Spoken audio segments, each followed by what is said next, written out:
you hear the news? Boston Blue is coming back this fall. Can't wait to see you there. Boston Blue returns Friday, October 9th, part of CBS Premiere Week. A new era of Survivor begins CBS Wednesday, September 23rd. Expect some scattered showers and thunderstorms through Saturday and even lingering into our Sunday. We'll talk all about it coming up next.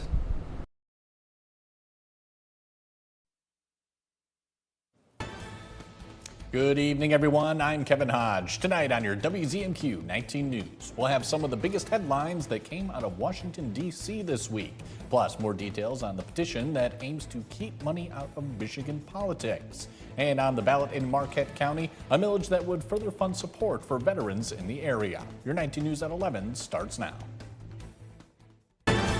Live from the UP, this is WZMQ 19 News at 11.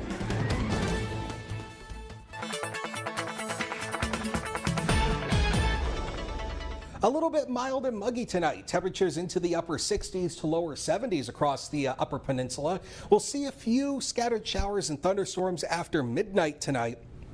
Then those will linger into tomorrow morning. Probably our better chance for rain tomorrow will be morning, early afternoon, but I still can't rule out a few showers as we head to the afternoon. Temperatures back into the upper 70s to lower 80s across the UP tomorrow.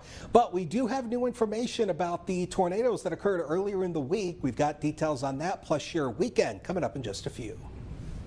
Dakota, thank you very much.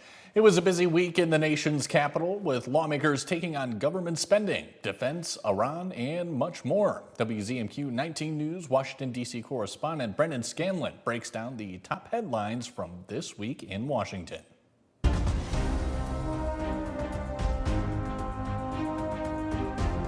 This week in Washington, they're not managing their forests properly. Tensions were hot Monday between the U.S. and Canada over wildfire smoke that blanketed parts of the U.S. And that's on them. That's a lack of leadership, a lack of caring. President Donald Trump blames Canada for not doing enough to manage its forests and said the cost of the pollution should be added to Canada's tariffs. The president then imposed a 50% tariff on certain Canadian goods. 50% is really going to hurt New Yorkers. The cost will rise for housing and food because of those tariffs. On Capitol Hill, House lawmakers approved a more than $1 trillion defense budget bill. And we cannot afford inaction. But Democrats pressed Secretary Hegseth over the record-high budget request and the Pentagon's more than $70 billion supplemental request for the war. You're asking for literally $1.5 trillion for a war that President Trump said he already won. You, sir, are the failure. You don't have a strategy. You don't have a long-term plan to actually win this war.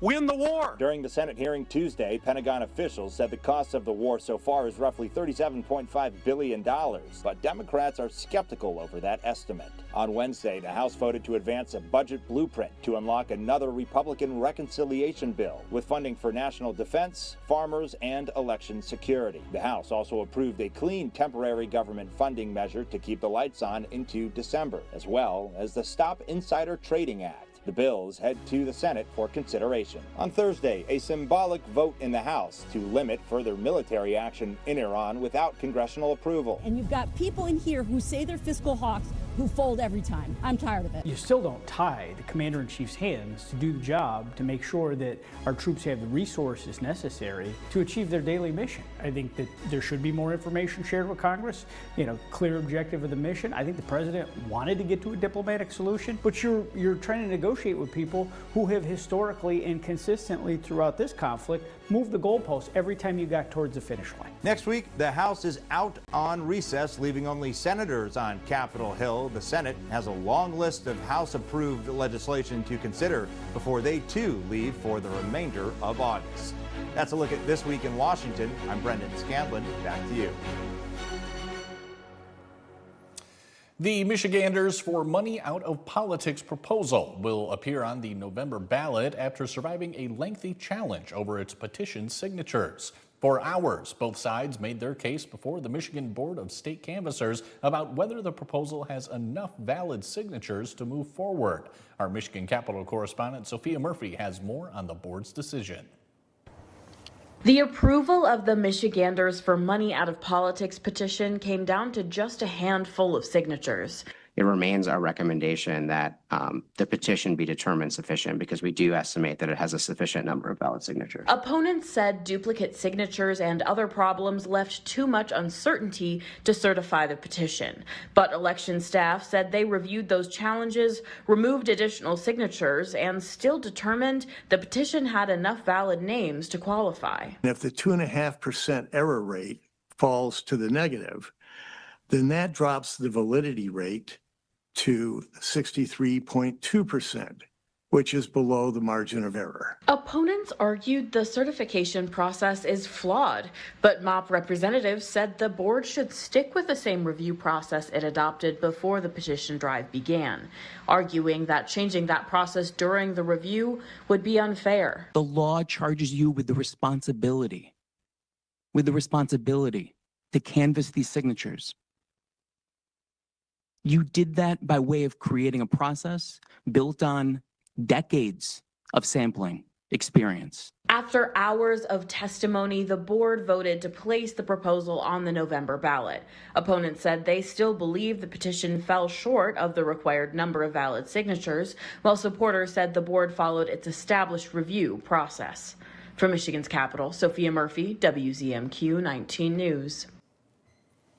The Marquette County Department of Veterans Affairs is reminding voters of a millage on the upcoming ballot. The VA covers various supportive assistance for around 1,500 area veterans. Since the PACT Act passed in 2022, those numbers have only increased within the county, leading to the proposal of an extension of funding through 2035. The millage asks for 0.05 mils, estimating to raise close to $172,000 for the veterans services in its first year. If passed, the millage would allow the VA to hire another full-time veteran service officer, which would greatly increase access to around-the-clock care. We're scheduling out into September right now because we have so many veterans that want our help, but we just don't have the staffing to be able to provide that under a very close timeline. The VA's proposal will be on the county ballot August 4th. Grocery prices are up nearly 32% since 2020, including double-digit gains for many staples. In the past year, coffee is up nearly 13%, fresh tomatoes more than 19%, and beef about 12%. Now changes to SNAP benefits are putting extra pressure on food banks. Usher Qureshi shows us how this is impacting families. When I first started going there the first time, I was ashamed. I was scared. For 60-year-old Susan Webb, who helps support her husband, children, and grandchildren, 6 of whom live with her, this trip to her neighborhood food bank in Rockford, Illinois is essential. It takes a lot to be able to tell someone, hey, I can't afford food. Webb works 2 jobs, selling tickets at an entertainment venue and as the exit attendant at a nearby water park. She still relies on the food bank. Over the past 5 years, grocery prices have jumped 32%, making food affordability a top concern for many Americans. 1 in 10 adults reported relying on buy now, pay later loans to cover their groceries. And like many households across America, Webb has more mouths to feed than ever before. My extended family has moved back in with us because they weren't able to afford their stuff. We don't have the ability to just go to the grocery store and spend $200-300, which is what it's costing nowadays. She's not alone in her struggle to feed her family. We are now serving over 570,000 people every month. So we are higher than the peak of COVID. At Northern Illinois Food Bank, CEO Julie Yurko says demand has never been higher. Millions of Americans lost SNAP benefits due to new requirements and funding cuts, also putting an additional strain on food banks. What happened to your lines when SNAP benefits were cut? We saw a huge uptick. What it tells me, though, is that families are living with chronic food insecurity and chronic financial insecurity. Where would you be without this place? Probably back on the street. To locate a food bank near you, check out websites including Feeding America and Food Finder, or call 211 to connect to local food assistance programs. Apps like Too Good To Go and Flash Food connect users with restaurants and grocery stores that sell food at a discount. Imperfect Foods lets users buy perfectly good but slightly misshapen fruits and vegetables so they're not thrown out. Dakota Hunter has your first warning weather forecast after the break. Plus, we'll tell you more about the 1,200-mile bike tour that had cyclists from around the country take off from Manistee today. And scientists say there's a way you can help if you find bees suffering in a heat wave. We'll be right back after this. 19 News is brought to you by Kirkish Furniture. Lansing is drowning in waste, and we are drowning in taxes. Career politicians can't change Lansing. They never have. It's time for a remarkable outsider, Perry Johnson. Perry grew up in a tiny home, then worked 24/7 building his companies that help save the American automobile industry, bringing quality and efficiency that rival the world. Quality and efficiency, just what Michigan state government needs now. Perry will audit every state agency, root out corruption and waste. He'll eliminate the state income tax, reform property taxes, and put the money back in your pockets where it belongs. 4747. Perry's the outsider who will get government out of our way and unleash the greatest from our people. Unlike career politicians, Perry Johnson will accomplish what he promises. Morning will soon dawn once again in Michigan. A world at your fingertips gives you the advantage. Scan this right now. Weather, local news, community events, amazing video. It's cool. It's all yours. It's free. And it's on demand. Do it. Download the app from 19 News. Now you know.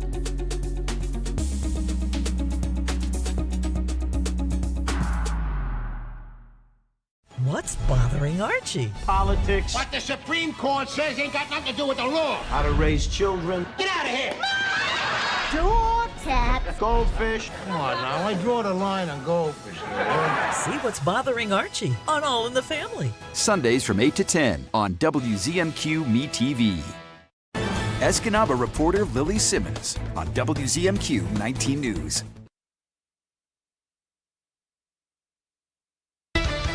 Now from the 19 News Forecast Center, this is WZMQ 19 First Warning Weather with Dakota Hunter. Welcome back, everybody. Wanted to start off with some news about the tornadoes that occurred earlier in the week. We have 3 confirmed tornadoes from the event. This one in Menominee, these two were actually very close to each other. The one also in Delta County. These were EF1s, but the one in Marquette that started as a waterspout off Lake Superior and came ashore, that one is rated as an EFU, and that means EF unknown. The Weather Service did not find any damage related to it, but they did confirm there was a waterspout that came ashore. So when the Weather Service doesn't find damage relating to a tornado, they ultimately classify it as an EFU, as an unknown. So that was some very interesting stuff earlier in the week, but now we're getting back into a typical pattern for us. 80 was our high temp today, so a couple of degrees above average, should be in the mid-70s. And we will see the temperatures coming back into the 70s as we head into this weekend and even into next week. We have a small craft advisory in effect for the lakeshore areas until tomorrow morning, but you look out towards Wisconsin, yeah, we have heat advisories out there.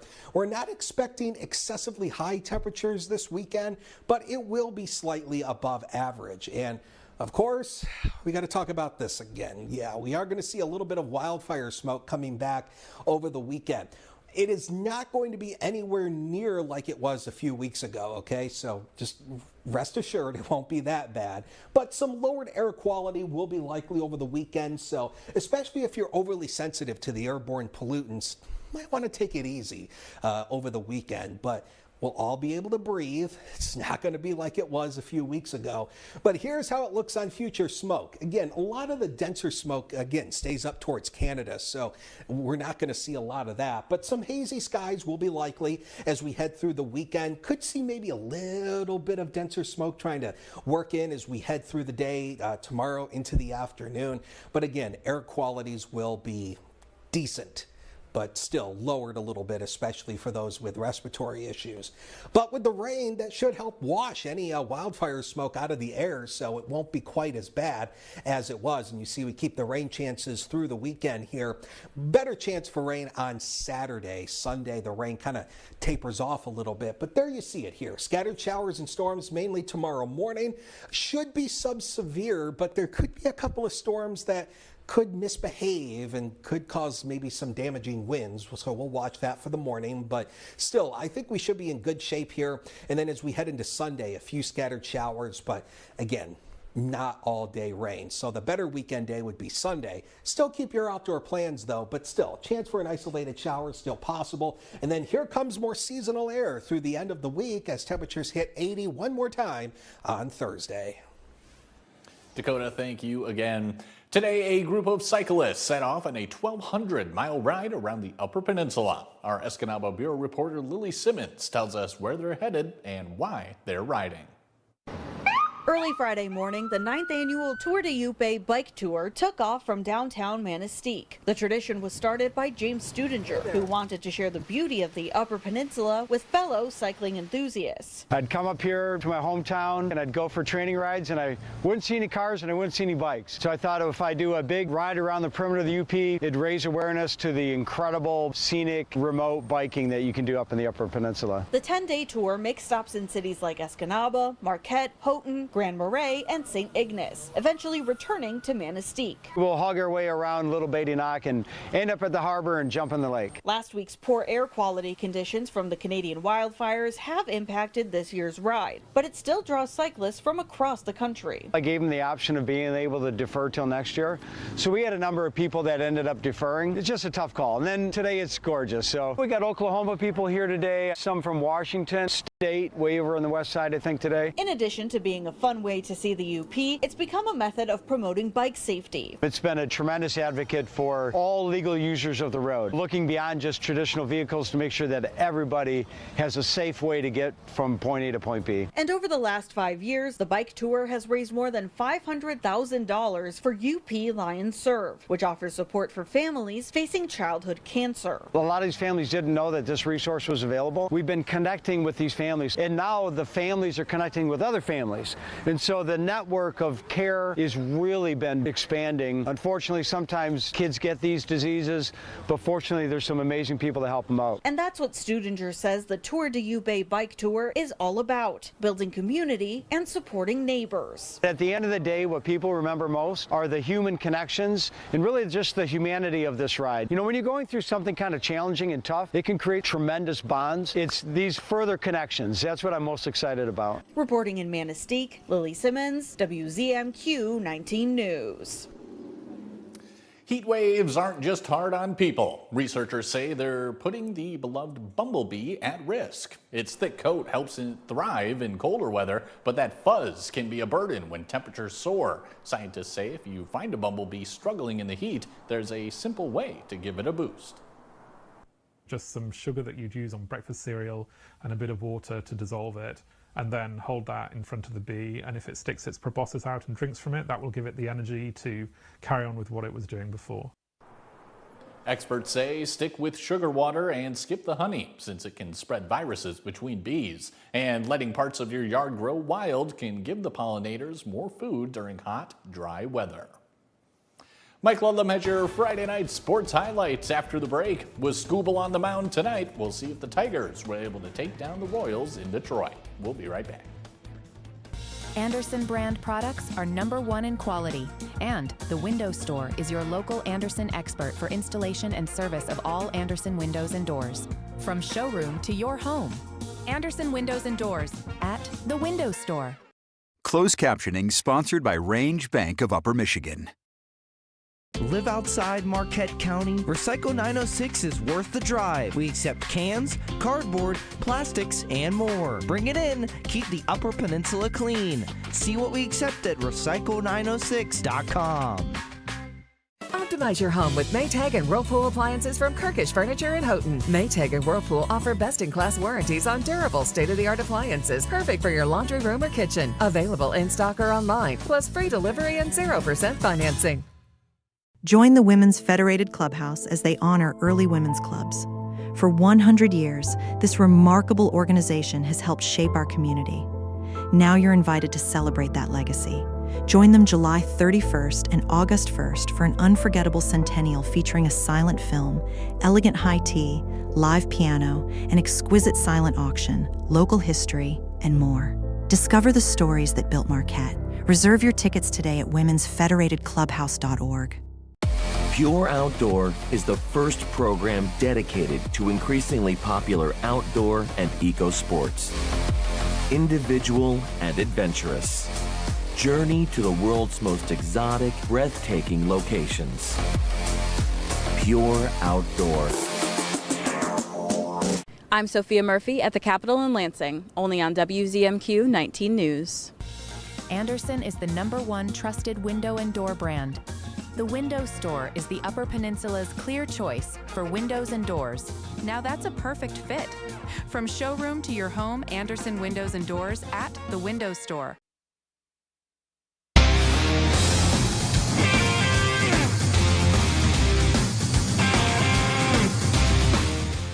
Good evening, everyone. It's been a very good day for the Kingsford Greens at the State American Legion Baseball Tournament at Adrian College. Kingsford faced Stevensville Lakeshore in the morning contest. We'll pick it up in the top of the second inning, and Garrett Brown finds a pitch in his wheelhouse, and that is going to go past the center fielder, and not to mention the right fielder. 2 runs will score on the play, and Brown will stop at third with a triple. Then moments later, Brad Batese with an RBI single. That's in the top of the fourth, and Kingsford has a 4-1 advantage. Let's move to the fifth. More Greens RBIs. Pablo Finley will get this one over the center fielder's head. He takes a tumble. The ball bounces off the wall. That's going to be good for 3 bases and another celebration of a triple. Next, it will be Owen By bringing home Finley with this base hit up the middle. That made it 5-1 Greens. Then in the sixth, Jack Kriegel loaded the bases with a bunt, and it's Trent McLean's turn to get some RBIs, and that's going to be good for a 2-run double. He had 3 hits on today, and Kingsford won this game 10-3 as Mason Koski pitched 6 innings with 9 strikeouts. It's hard to travel 8 hours and play a baseball game, and we came up flat and people didn't hustle. It just wasn't great, but we've always liked to be the underdog. We always like to have a chip on our shoulder. So today, we took it personal. I mean, everyone battled for each other, and that's all you want from a team. Got the bats going. Owen pitched a good game, and I pitched another decent, not good game really. But no, you did. You pitched a good game. You can be honest. You don't have to lie. You don't think so? What do you think you did wrong? Too many hits? Too many hits, yeah. You give up 6. Yeah. In 6 innings. Too much. All right. Now let's go to the scoreboard in the second game for Kingsford today. They defeated Hudson by the score of 8-2. Now, we've learned that Kingsford will finish first or second in this tournament. According to the Radio Results Network, undefeated North Branch was kicked out of the State Legion tournament. The winner's bracket game was stopped in the 4th inning, and it was determined that North Branch had kids from too many places, putting them above the American Legion Class A enrollment allowance. So Kingsford will meet Breckenridge to determine the state champion. Let us go to the scoreboard. A busy day of baseball. We'll start with the Michigan Veterans 19 and under taking part in Sioux, Ontario and Sioux, Michigan. Marquette defeated the Eastern UP Wood Ducks 6-3. It was Sioux Canada over Gaylord 10-6. And Sioux Canada defeated Ironwood 22-8. And Sioux Canada also beat Ironwood 20-15. Yeah, lots of pitching, I know. Menominee Red Wave over the Marquette Blues 8-4, and the Eastern UP Wood Ducks defeated Menominee 6-4. Menominee is the #1 seed, Eastern UP the #2 seed. Now in 11 and 12 State Major League Baseball at Tecumseh, good day for the UP teams. Kingsford over Matawan 3-2. Jade Unrein pitched 5 innings, only giving up 2 hits, and Negaunee turned back Emmett 6-2. A rougher day for UP teams at the 9-10 State Minor League Baseball Tournament. Grosse Pointe Farms blinked Marquette 5-0, and it was Midland Northeast all over Gladstone 16-1. Turning the hoops, Marquette will have new girls varsity basketball coaches this winter. Stephanie Gerard is the head coach. She played high school basketball at Fox Valley Lutheran in Hortonville, Wisconsin. Later, she played at NMU from 2007 through 11. Gerard, known as Stephanie Stager during her younger days, scored a career-high 27 points in a win at home over Saginaw Valley State back in February of 2008. UP Sports Hall of Famer Carly Harrington is the assistant coach. Harrington helped Kearney Nato win a Class D state basketball title in 2001 as a freshman.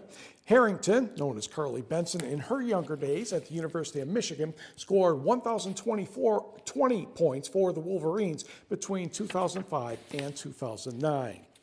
Great Northern Basketball wrapped up its Sarah Boyer 906 camp earlier today at Gladstone High School. Over 60 campers participated in all sections of this year's event, ranging from second grade to high school seniors. Today's focus was with the co-ed second through fourth grade group, working on the basics and fundamentals. Sarah Rhodey is a four-time state champion girls basketball coach at Notre Dame Academy in Green Bay. The UP Sports Hall of Famer is the all-time leading scorer at Rapid River. She talks about seeing the campers grow through the week. Seems like less and less kids are playing basketball, and I feel like up here, even like down in Green Bay where I do live, like it's less kids showing up, but I mean, I think basketball is the best sport you can play, and I know I'm biased. However, I mean, it's a sport, like I think I definitely want to try to teach younger kids and get them to love it, because I think it's just a matter of like, if you do kind of find a passion for it, like it's a really fun game to play, and yeah, I love teaching it to kids too. True North Basketball will have more camps in the area. Next on the schedule, Hannahville on July 30th. The GLIAC preseason football poll is out. Two-time national champion Ferris State is first with 7 first-place votes. Grand Valley second with the other first-place vote. Michigan Tech is third, Davenport fourth, and NMU with new coach Matt Janis is sixth. Roosevelt and Wayne State were 7th and 8th, respectively. Michigan Tech has announced the hiring of Brian Parker to Dan Metlack's staff. Parker will serve as the Huskies wide receiver coach. He returns to the Huskies after most recently serving as the wide receivers coach while also coordinating video at camps at Texas A&M University at Kingsville this past spring. Turning to baseball, the Tigers and the Royals once again meeting, and it was a good night in the Motor City.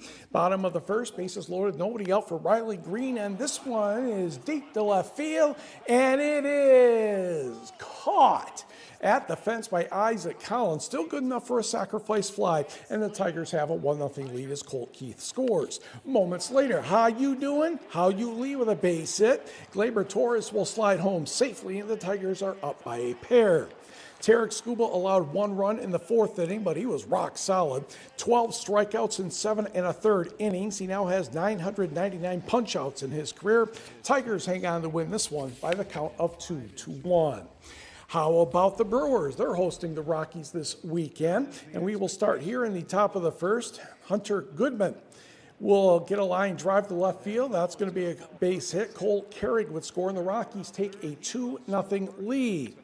In the bottom of the first, Christian Yelich is going to get a hold of the pitch, and he's going to like where it ends up landing. 413 feet away from home plate, his 7th of the year.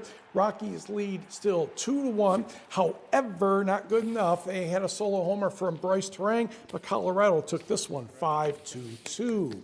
The LeBron James sweepstakes has ended. The 41-year-old says he will sign with Philadelphia to make another run at an NBA title. He's expected to sign a 2-year, $8 million contract with a player option. The 76ers have not won a championship in 43 years. How about that? And we'll be right back. Get an 11% rebate on everything at Menards. Generac home standby generators advanced technology starts within seconds of sensing a power loss. Save over $800 on this home standby generator after 11% rebate. Get cleaner clothes and softer skin with a Morton water softener featuring look-ahead technology that monitors your water usage to save you money. Get this water softener for a value of $399.96 after rebate. Save big money at Menards. Michigan roads are shared by 2 separate yet equally important groups, bicyclists and motorists. These are some of the laws that govern them. Bicyclists must use hand signals when turning or stopping. And motorists must yield to bicyclists just as they would cars. Remember, we're on this road together. The Golden Girls are on MeTV. I am stunned. Weeknights on MeTV 19.1. I'm Sophia Murphy at the Capitol in Lansing, only on WZMQ 19 News. Tonight's sports is brought to you by the Window Store. Andersen brand products are #1 in quality, and the Window Store is your local Andersen expert for installation and service of all Andersen windows and doors. From showroom to your home, Andersen Windows and Doors at the Window Store. Andersen is the #1 trusted window and door brand. The Window Store is the Upper Peninsula's clear choice for windows and doors. Now that's a perfect fit. From showroom to your home, Andersen Windows and Doors at the Window Store.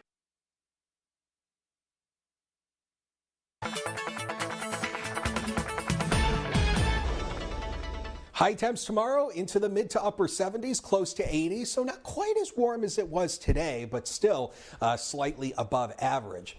Yeah, we are going to see a little bit of that wildfire smoke returning again over the weekend, but I want to kind of ease the fears that it won't be nowhere near like it was a few weeks ago when we had all that very thick air and extremely bad air quality. It won't be that bad, but still some reduction in the air quality will be likely. So if you have respiratory issues or you're overly sensitive to airborne pollutants, might want to take it a little easy through this weekend. Here it is. Temperatures tomorrow about 78 here in Marquette, 75 Munising, 83 Iron River, and about 83 out towards Ironwood. And as we expand out the rest of the forecast, better chance for rain tomorrow. Still could see a few isolated showers Sunday. Hold on to your weekend plans, though. I think Sunday should be mostly dry. More seasonal temperatures before we hit 80 one more time before we wrap up July. Dakota, thanks again. Anything else tonight, Mike? Well, sure, of course. We're going to end with the Tour de France on a Friday. Stage 19, and it started in Gap and concluded in Alpe d'Huez, about 79.5 miles. Lots of major climbs and lots of hairpin turns as well. And things were going along smoothly. And there comes your leader in the yellow jersey, Tadej Pogačar of Slovenia. He kind of started his own peloton, caught up with Richard Carapaz of Ecuador. And with a few miles remaining, and Pogačar won another stage. He now has 26 stage wins, which is third most all time. He also has a 7.5-minute lead over Remco Evenepoel of Belgium. The Tour wraps up Sunday. It's going to be quite of a challenge to see if anybody can catch Tadej, and my doubts are they won't, or I'm pretty sure they won't. Good luck to the Queen City half marathon runners tomorrow in Marquette. Oh, there's a triathlon up in the Arnie Slugfest softball. Have a good weekend. There's all kinds of stuff. 19 News is brought to you by Kirkish Furniture. We started back in 1913. Grandfather would go from door to door on a cart selling dry goods. It's great seeing people actually come in saying, you know, my grandfather waited on you. We offer a wide selection of La-Z-Boy recliners, Smith Brothers Amish furniture. We also offer a wide selection of appliances, all with free delivery.